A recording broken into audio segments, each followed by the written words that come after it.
تو ہم پر ایک ذمہ داری ہے. میں اور آپ مسلمان ہیں, چاہے یہاں رہیں, چاہے کراچی رہیں, چاہے لاہور رہیں, چاہے دہلی رہیں, چاہے کہیں بھی رہیں, کامیابی چاہیے تو دین پر چلنا پڑے گا. ہاں, دین سیکھنا پڑے گا. اور دین سیکھنے کے لیے سب سے پہلے دل کا پیالہ خالی کرنا پڑے گا. اس بات کا احساس کرنا پڑے گا کہ مجھے کچھ نہیں آتا. سب سے پہلے اس بات کا احساس کرنا پڑے گا کہ مجھے کچھ نہیں آتا. تجربے سے بتا رہا ہوں, جتنا آپ آگے بڑھتے جائیں گے آپ کو احساس ہوگا مجھے تو کچھ بھی نہیں آتا. میں گانے کی لائن کی بات بتاتا ہوں. ایک دفعہ مجھے یاد ہے, مجھے گانے کی فیلڈ میں 10-11 سال ہو گئے, 12 سال ہو گئے. تو ایک دن میں جہاز میں بیٹھا ہوا تھا, تو مجھے احساس نہیں ہوا, میری ساتھ والی سیٹ پہ غلام علی صاحب بیٹھے ہوئے تھے. بہت بڑے گائک ہیں. تو بڑی خوشی ان سے مل کے میں نے کہا, خان صاحب کوئی مشورہ تو دیجیے گانے کی لائن سے. کہنے لگے, میرے بھائی گا نا, یہ میرا مشورہ ہے تجھے, گا نا. ان کی اسی سوچ نے تو ان کو اتنا بڑا بنا دیا.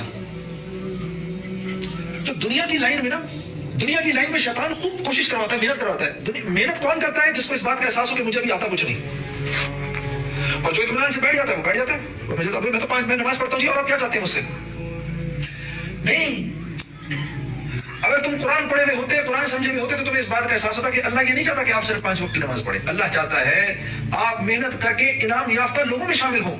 اللہ آپ سے کہہ رہا ہے, صراط الذین انعمت علیہم, اے اللہ تو مجھے ان لوگوں کے راستے پہ لگا جو انعام یافتہ تھے. انعام یافتہ 4 لوگ تھے, انبیاء, صدیقین, شہداء اور صالحین. یہ 4 لوگ ہیں. اللہ فرما رہے ہیں مجھ سے ان کا راستہ مانگو, تاکہ کہیں سیٹسفائی ہو کے نہ بیٹھ جاؤ کہ میں تو نماز پڑھ رہا ہوں, مسجد کے لیے میں دے رہا ہوں پیسے. آپ یقین کریے, سب سے زیادہ مسجد بن جانا بہت بڑی بات ہے, اور اس کے لیے محنت کرنا بہت بڑی بات ہے.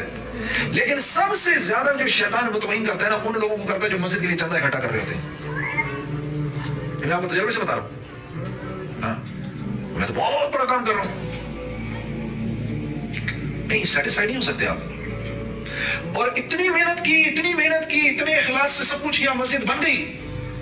30 سال گزر گئے, اس مسجد کے پاس سے گزرتے ہوئے ساتھ والے کو کہا, یہ جو مسجد ہے نا, اس میں میرا بھی حصہ پڑا تھا. لو جی, 30 سال کا اخلاص ختم ہو گیا. سب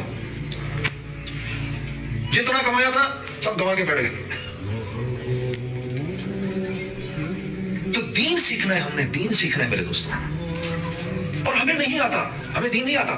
ورنہ اگر ہمیں دین واقعی آتا ہوتا تو آپ یقین کرو, خدا کی قسم 2 رکعت نماز کافی تھی ہمارے تمام مسائل کے حل کے لیے.